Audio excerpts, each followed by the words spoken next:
Hi, I'm Dean Allison, and welcome back to the Hill Update. In May of 2020, the Liberal government banned, by order in council, the use, sale, and importation of more than 1,500 makes and models of legally purchased firearms. The Conservative opposition has continued to speak against this decision. On January 27th, the Liberals voted to defeat Bill C-238, a Conservative bill that would have imposed tougher sentences for criminal smuggling or in the possession of illegal firearms. Then, in mid-February, the Liberal government introduced Bill C-21. This new legislation includes a program to buy back the banned guns, and it also allows municipalities the ability to independently ban handguns. Immediately after this bill was tabled, the government also introduced their crime legislation, Bill C-22. This legislation includes the elimination of a number of mandatory minimum penalties for firearm offenses. So, on one hand, the government is cracking down on legal gun owners with Bill C-21, and on the other, it's easing penalties for those convicted of crimes involving illegal firearms with Bill C-22. The Conservative Party has called the government's actions confusing and hypocritical. Brian Lilly of the Toronto Sun says that Bill C-21 fails on all fronts, except perhaps the one that matters most to the Prime Minister, getting votes from people who think he is acting to stop gun crime. This legislation has also been roundly criticized by victims' rights groups, gun owners, police associations, and city officials. In fact, the Canadian Association of Chiefs of Police stated that it won't be backing this legislation because, in the majority of cases involving gun violence, the guns being used are already illegal, and it makes no sense to ban something that is already prohibited. In a statement made shortly after the government's introduction of these bills, Conservative leader Erin O'Toole committed to repealing Bill C-71, Bill C-21, and the May 2020 Order in Council, all three seen as punishing legal gun owners. It's worth noting that the evidence shows the vast majority of gun crimes are committed with illegally obtained guns, usually smuggled across the border. More and more people are asking whether the Liberals are serious about stopping criminals from getting their hands on illegal guns, or if they are just playing politics for votes in what seems to be an imminent election. If the government is serious about illegal guns, why not invest in police anti-gang and anti-gun units? Why not invest in more resources for the Canadian Border Service Agency so that they can have the tools necessary to stop more illegal smuggling operations? This is just one more example of the disconnect between this Liberal government and everyday Canadians. There is some good news happening on Parliament Hill. Bill C-220, introduced by Conservative Matt Genereux, passed second reading and has gone to committee for further study. Bill C-220's intention is to amend the Canada Labour Code to allow more time for caregivers to grieve and take care of the necessities before returning to work by extending compassionate care leave benefits for up to 3 weeks after a loved one passes away. The current system allows for only a few days. The Alberta Hospice Palliative Care Association says that Bill C-220 acknowledges the reality and the differences experienced while caring for a terminally ill loved one, persists beyond the death of that person, and that allowing a caregiver to continue to receive benefits for up to 3 weeks past the death will help minimize economic hardship, give time to heal, and time to attend to the necessary tasks that follow a death. COVID-19 pandemic has emphasized how important it is to be talking about grief and its impact on workers. And that was your Hill Update for this week. After the break, I'll be speaking with James Rajotte, Alberta's senior representative to the United States in Washington. James was a member of Parliament for 15 years in the riding of Edmonton-Leduc, and until recently was the Vice President for Provincial and Municipal Government Relations for Rogers Communications. During his time in Ottawa, James chaired two very important committees industry, and finance. James and I will be discussing his new role for Alberta when we come back from the break.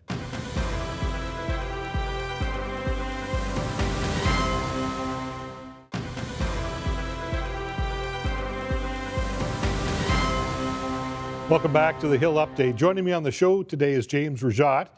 Mr. Rajotte, thanks for joining us on the show today. I know recently you've been appointed as the Alberta Senior Representative to the U.S. in Washington. So talk to us a bit about your new role and what you're doing in D.C. and just what are some of the things you're involved in? Sure. Well, thanks for having me on, Dean, first of all. I was appointed in May 1st, 2020 to be Alberta's Senior Representative to the U.S. As you mentioned, we're based in Washington, our office. We're actually located right in the Canadian Embassy, but we handle all policy advocacy issues at both the national level in the U.S. for the province of Alberta, as well as state and local. So we deal with every issue as it impacts both at the national, subnational level. So normally that would include a lot of travel right across the U.S. And as you probably know, Alberta's a huge exporter to the U.S., about $100 billion back in 2019. And about 80% of that on the energy side. So it's obviously our most important relationship outside of the country. And so that's why we're down here doing all we can to advocate on behalf of the province. So I guess not a whole lot's been happening. Okay, I say that jokingly, but we've had an election, so lots have changed. So give us the lay of the land of what's going on in Washington now. The new president, Mr. Biden. So what's going on there? Well, Dean, if you think of it, I mean, when I sort of agreed to do this position, it was pre-COVID. Black Lives Matter was an issue, but it became a very prominent issue last summer. And then we had the fall election and all of that aftermath. So right now, the lay of the land in the U.S., obviously, we have a new administration. So President Biden, Vice President Harris, they're getting their cabinet picks through the Senate and through the nomination process. And then with respect to the Congress, the Senate obviously switched over from Republican to Democrat, but it's a 50-50 Senate. We saw those two Senate runoff seats in Georgia, in the state of Georgia, where both actually went Democrat, 50-50 tie, and then the vice president breaks the tie. So it's a very interesting perspective. That way, the House remained under Democratic control, so Speaker Pelosi remains the speaker there. But very different climate and a very different, obviously, set of issues. And a way of looking at issues that were there before the election as well. So you're no stranger to Washington, James. I know that you spent time as the chair of the Canada-US, so you've been down there many times talking to legislators.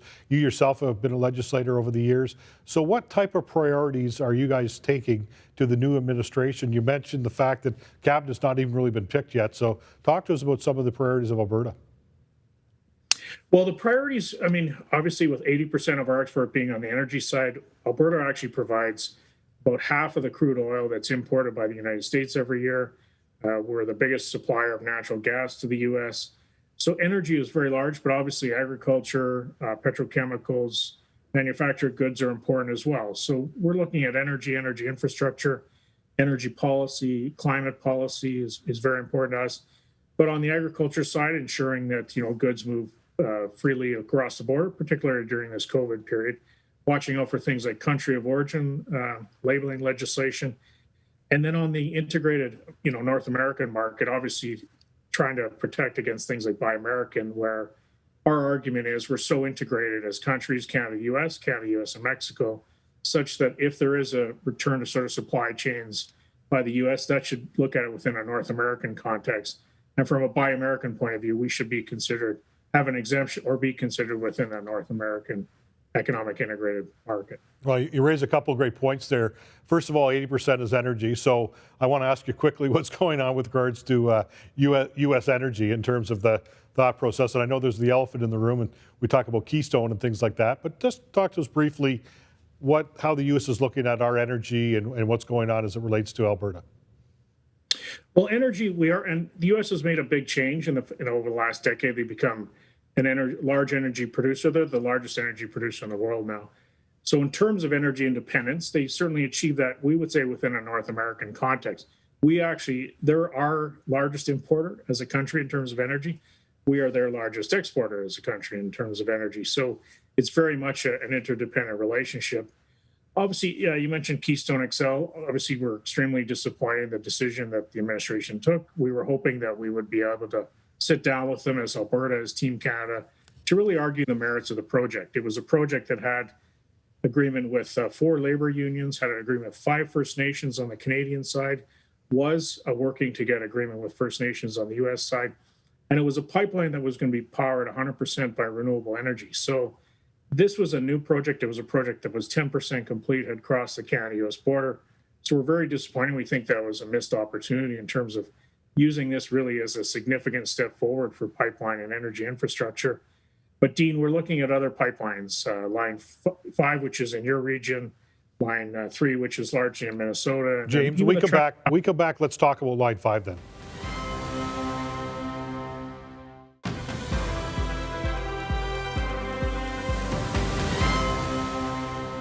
Welcome back to the Hill Update. Today we're talking with James Rajotte, Alberta's senior representative to the United States. James, just before break, you started talking about some of the other things that are going on. So why don't we talk a bit more about the state of energy in Canada? And you did talk about Line 5. Let's continue that discussion for a second. That's also something pretty important to Canada's interests. Yeah, Line 5, Dean, I mean, obviously, it starts in Alberta, ends in the United States, but it goes through a number of states, a number of provinces.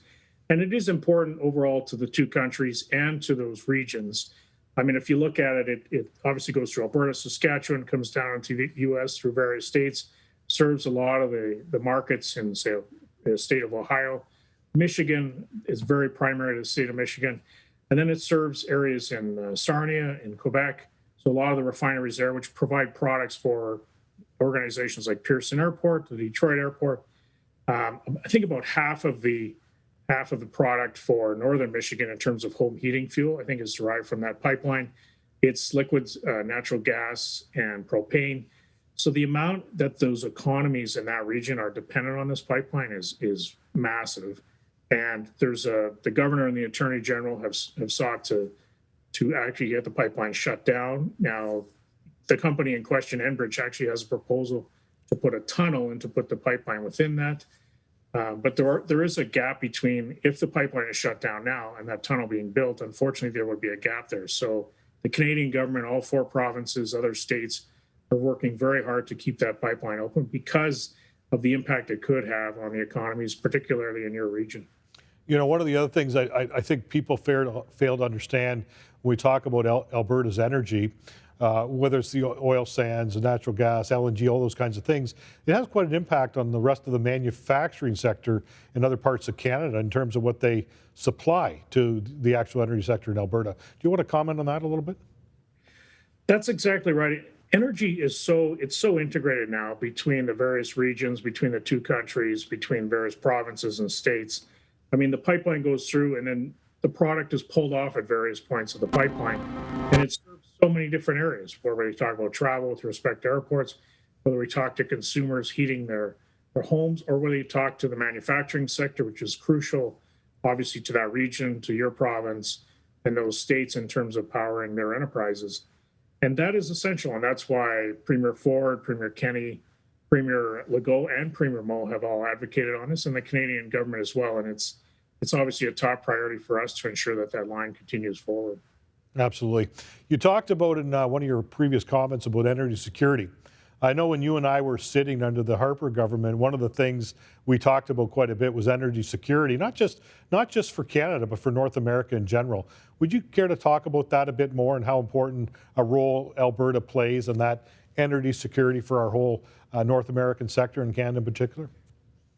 Absolutely, Dean. And if you look at it, I mean, this is one of our main arguments to our American friends is, you'd say Keystone XL. I mean, that pipeline was going to go down to the Gulf Coast. If you talk about Line 5 going into your region and region of Michigan and Ohio, I mean, if they don't get it from North America, they're getting it from other sources. And a lot of those sources are from the Middle East, where, frankly, Americans have spent a lot of lives and a lot of money to protect those resources, instead being energy independent as North America and having that very integrated markets here enables us. And frankly, we have very high environmental standards, very high labor standards, very high governance standards.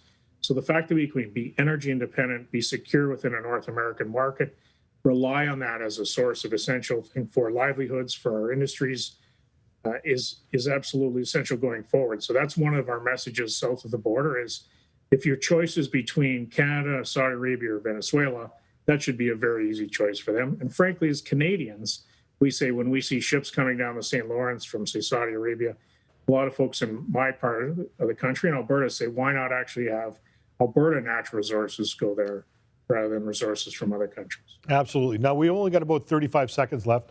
Let's talk about pipelines versus rail. I mean, the reality is the point of pipelines is to make it easier and more efficient and safer.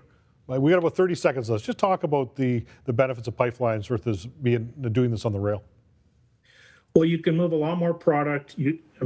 Rail is safe. I don't want to say it's unsafe generally, but it's obviously pipeline. You can move a lot more product. It is safer. It has a higher safety record. And in terms of, moving at a quicker pace, and in terms of, not interfering with communities, frankly, once the infrastructure is actually built. And if you look at a map of North America and you look at all the pipelines that are under it currently, there's a massive number of pipelines. And so it is a very safe way to move these products. And that's something, frankly, the industry's worked very hard. And in terms of working with landowners along the various routes, in terms of ensuring that they see benefits as well.